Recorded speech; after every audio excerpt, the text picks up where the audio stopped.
여러분 안녕하세요. 정의원입니다. 오늘은 우리 중장년층들에게 특히 걱정이 많이 되시고 또 위협적인 질병들이죠.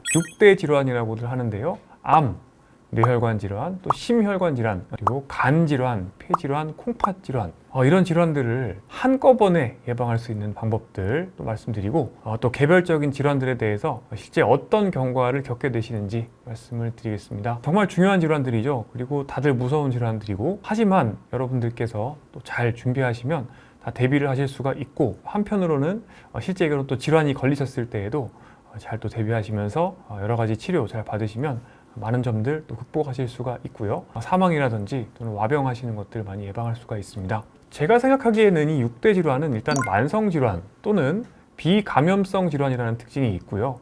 통상적으로 저희 저속노화 개념, 그러니까 노화과학 가설을 가지고 세포나 장기의 노화 속도를 늦추게 되면 이런 질병이 발생하는 시점을 통째로 늦출 수 있다는 특징이 있습니다. 하지만 이런 만성 질환들은 또 다른 특징들이 있습니다.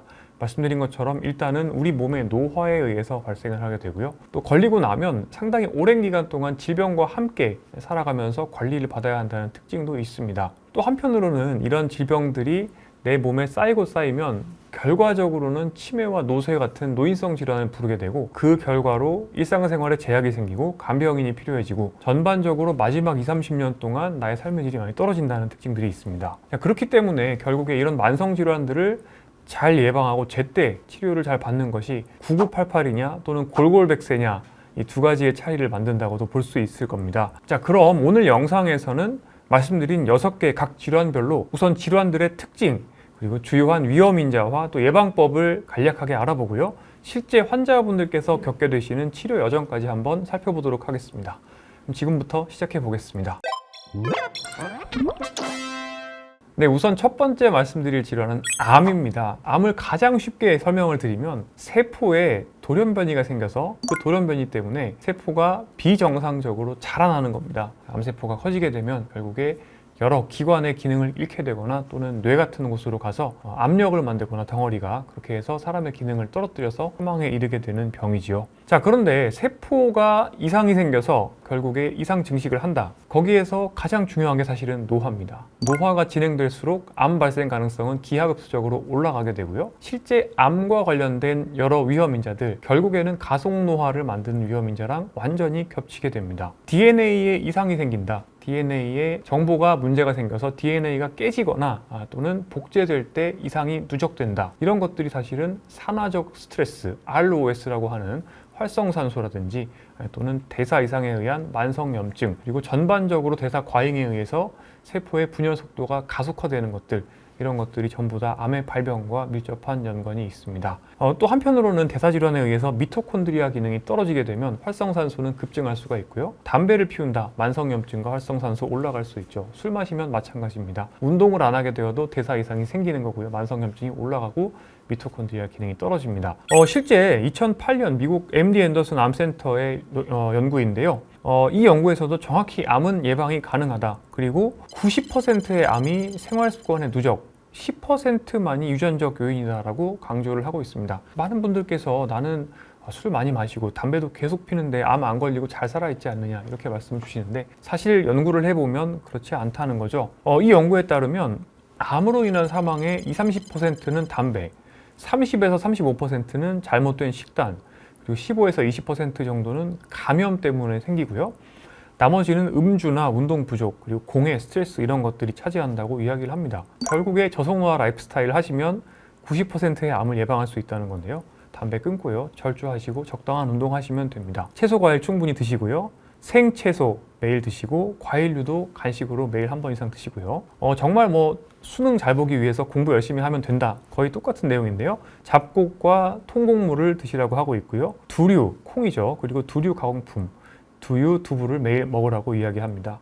저지방 우유 하루 한 잔 정도 드시고요. 너무 매운 음식 먹지 말라고 이야기하고 있고 음식을 또 너무 짜게 먹지 않도록 하고 있고 인공 조미료 너무 많이 쓰지 않도록 하고요. 그리고 또 소금 같은 거 너무 많이 치지 말라고 이야기를 합니다. 탄 음식, 탄 고기 이런 것들 줄이고요. 고기를 먹는다면 삶거나 끓여서 드시도록 하고 있고요. 또 지방 함량이 많은 육류 섭취 제한하도록 권고하고 있습니다. 자, 요즘에는 여기에 더해서 조기 검진과 조기 치료도 암 사망률을 줄여주고 있습니다. 미국 암학회의 보고서에 따르면 91년부터 2022년까지 미국 암 사망률이 무려 34% 감소했는데요. 실제로 이것이 450만 명의 생명을 구해준 걸로 평가가 되고 있습니다. 기본적으로 흡연율이 줄고요. 또 조기 검진이 확대되고 또 치료법이 발전된 것 덕분으로 분석이 되고 있습니다. 사실 여러분들 주변에서도 암 진단 받으시고 최근에 치료법이 많이 발달해서 이 치료를 잘 받아서 완치되시거나 또 오랜 기간 생존하시는 분들 많이 있으실 겁니다. 조기 발견하시고 올바른 치료 받으시면 이렇게 만성질환처럼 암을 관리하실 수가 있습니다.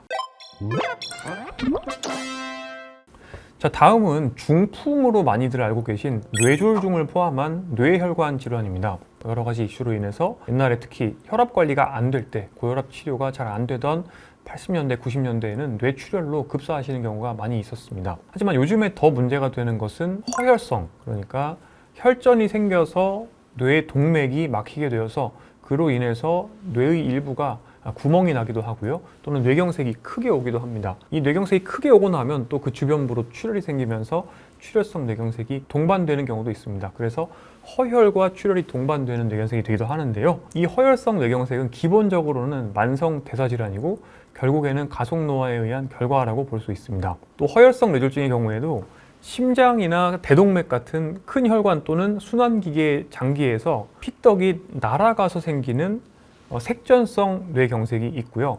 심근경색과 비슷하게 뇌 안에 들어있는 동맥이 좁아지게 되면서 거기에 동맥 경화가 생기면서 혈류가 막히게 되면서 그 결과로 뇌경색이 오는 경우가 있습니다. 우리 뇌는 부위별로 담당하는 기능들이 있는데요. 그 기능에 따라서 예를 들어서 운동을 담당하는 뇌의 부위가 경색이 오게 되면 마비가 될 수가 있겠죠. 그리고 여러 전선들이 내려가는 주요 길목이 경색으로 인해서 손실된다고 하면 사실은 굉장히 광범위한 마비 증상이 나타날 수도 있고요. 또 한편으로는 호흡이나 삼킴 같은 사람의 기본적인 기능과 관련된 증상들이 문제가 될 수도 있습니다. 그래서 뇌경색에 의해서 삼킴 기능이 떨어지게 되면 콧줄을 꼽거나 또는 배줄을 하셔야 되는 경우도 생기게 되고요. 뇌출혈이 생기거나 혹은 경색 부위가 커져서 뇌압이 올라가거나 아니면 뇌졸중에 의해서 삼킴곤란으로 폐렴이 생기거나 이렇게 사망하시는 경우가 많기 때문에 전 세계적으로 뇌졸중은 사망 원인 2위가 되고 있습니다. 전 세계 뇌졸중 환자의 50%는 영구적인 장애를 얻는다고 할 정도로 사실 회복이 어려운 병이기도 합니다. 그렇기 때문에 예방과 조기 치료가 매우 중요한데요. 이미 힌트를 드렸지만요. 이 뇌졸중의 가장 큰 원인은 사실 고혈압입니다. 말씀드린 것처럼 고혈압은 그 자체가 혈관의 노화에 의한 탄력 저하고요. 뇌혈관, 또 동맥경화, 죽상반 때문에 좁아지기도 하는데요. 그 위에 염증이 덧나면서 더 빠르게 좁아지는 경우도 있고요. 특히 말씀드린 대동맥 같은 경우엔 그 좁아지는 곳에 피떡이 고이면서 이런 것들이 팍 날아가기도 합니다. 이런 것들이 먼 곳까지 날아가서 또 혈관을 막기도 하는데요. 이런 문제로 경색이 많이 생기게 되고요. 2016년 란셋에 발표된 국제연구입니다. 전 세계의 연구진들이 데이터를 모아서 한 것인데요. 세계적으로 뇌졸중은 역시 90%가 10가지 수정 가능한 위험인자로 설명이 되고요. 당연히 그 중에서 1위는 고혈압이었습니다. 고혈압만 없애도 뇌졸중의 48%를 예방할 수가 있고요. 신체 활동을 늘리면 36%, 식단 개선으로 19%, 금연으로 12%의 뇌졸중을 막을 수 있다고 추정을 하고 있습니다. 당연히 또 고혈압의 결과인 심방세동 같은 부정맥, 그리고 가속노화의 결과인 당뇨, 고지혈증, 비만, 흡연, 과음, 만성 스트레스 이런 것들도 뇌졸중의 알려진 위험인자가 됩니다. 혈압 관리를 위해서 소금 많이 먹지 말고요. 또 혈압약 잘 드셔야 된다는 이런 이야기도 나오고요. 또 당뇨 관리, 콜레스테롤 관리를 위해서 역시 채소, 과일, 통곡물 위주의 식사하시라고 나와 있습니다. 또 금연 절주 이야기를 하고 있고요. 너무 뻔하죠. 결국 저속노화가 중요하다. 오늘 거의 제가 한 6번, 7번 반복할 것 같은 이야기인데요. 실제 가장 흔한 사례를 한번 보겠습니다. 어느 날 아침에 일어나 보니까 오른쪽 팔다리가 마비되어 있고 또 말이 어눌해지는 증상을 경험하게 됩니다. 당연히 119에 신고를 하셨겠죠. 다행히도 곧바로 응급실에 가셨고 증상을 인지하신 후 1시간 내에 뇌졸중 전문센터가 있는 병원 응급실에 도착을 하십니다. MRI 검사를 했더니 좌측 중대뇌동맥 뇌경색으로 진단이 되었고요. 바로 혈관 중재 시술, 동맥을 역류한 혈관 중재 시술을 통해서 혈전을 제거를 하게 됩니다. 이 정도 시간이라고 하면 정말 거의 합병증이 안 남는 상태로 퇴원을 하실 수도 있거든요. 그래서 경미하게 오른쪽 팔에 힘 떨어진 것 외에는 합병증 없이, 후유증 없이 생활을 하실 수가 있었습니다. 이후 지속적인 재활 치료를 받으셨고요. 팔 힘도 대부분 회복이 되셔서 독립적으로 일상생활을 하셨던 사례입니다. 퇴원 후에 당연히 혈압약과 또 아스피린 잘 복용하고 계시고요. 다음은 허혈성 심장질환입니다. 심근경색으로 잘 알고 계시는 질환이죠. 요약을 하자면 심장을 둘러싸고 있는, 그리고 심장 근육에 피를 공급하고 있는 관상동맥이 있는데요. 이 관상동맥의 뇌졸중과 비슷하게 관상동맥에 좁아지는 곳이 발생하거나 아니면 어딘가에서 피떡이 관상동맥으로 날아가서 그 좁아진 곳을 탁 막거나, 그래서 결국 심장이 피를 제대로 공급받지 못하면서 심장 근육층이 괴사되고 죽어가면서 기능이 떨어지게 되고, 굉장히 드물지만 이 부분이 구멍이 나서 심장이 터지기도 하는 굉장히 시급한 또 중증의 질환입니다. 지금까지 말씀드린 것을 종합하면 결국에 이 심근경색과 허혈성 심질환의 위험인자도 굉장히 뻔하다는 것을 아실 수가 있을 것이고요. 2004년에 랜셋에 실린 인터하트라는 전 세계 대상으로 한 협력 연구입니다. 여기서 52개국을 대상으로 한 대규모 조사였는데, 역시나 흡연, 고지혈증, 고혈압, 당뇨, 복부 비만,